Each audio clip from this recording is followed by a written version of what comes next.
শনিবার নেদারল্যান্ডের বিপক্ষে ২৯ বলে ৫৪ ক্যাপ্টেন একটা আলাদাভাবে স্পটলাইট কাড়ে। পারফেক্টলি খেলতে পারাই যেন লিটনের মুখে রিভার্স সুইপ হাসি ফুটে ওঠে। ওই ইন্ট্রোভার্ট দৃষ্টিনন্দন স্বর সবার নজর কেড়েছে।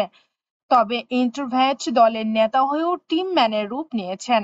ব্যাক টু ব্যাক সিরিজ জয়, ডাচদের বিপক্ষে প্রথম ম্যাচে এলকেজির নেতৃত্বে প্রথম ম্যাচে ডমিনেটিভ পারফরম্যান্স টিম বাংলাদেশের। তবে শ্রীলঙ্কা মিরপুর এখন সিলেট প্রতিপক্ষের বিপক্ষেই ক্যাপ্টেন লিটনে মুগ্ধ খালেদ মাহমুদ সুজন। খালিদ মোহাম্মদ সুজন বলেন, লিটন দাস প্রত্যেকটা ছোট ছোট বিষয় মাথায় রেখেছিল। চাপের মুহূর্তে কিভাবে মাথা ঠান্ডা রাখতে হয় এবং সংকটের সময় আতঙ্কিত না হয়ে মাথা ঠান্ডা রাখার সিদ্ধান্ত কিভাবে। তবে দেখে মনে হচ্ছে এই জন্য নতুন এক বাংলাদেশ। তাই তো বাংলাদেশের পাওয়ার হিটিং কোচ খুশি, কেননা প্রথম সাফল্যই তার। আর ব্যাটারদের যেভাবে তাকে খুশি করেছেন তাতে খুশি না হয়ে উপায় নেই। জুলিয়ান উড বাংলাদেশের নতুন পাওয়ার হিটিং কোচ। তার শিষ্যরা আজকে তাকে জয় উপহার দিয়েছেন। নিশ্চয়ই সে খুশি হয়েছেন। লিটন দাস ক্লাসে ব্যাটসম্যান, তবে ফিরেছেন দীর্ঘদিন পর পাওয়ার হিটিং রূপে।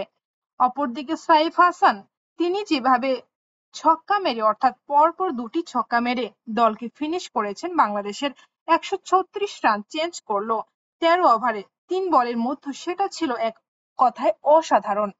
তবে সাইফ হাসান ২৯ বলে ৩৬ রান করে অপরাজিত থাকেন লিটন দাস।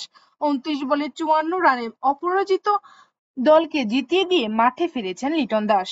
এর আগেও এই ব্যাটসম্যান তুলে নিয়েছেন মাত্র ২৬ বলে ৮ উইকেটের বিশাল নেদারল্যান্ডসের বিপক্ষে বাংলাদেশের নতুন শুভ সূচনা করেছেন।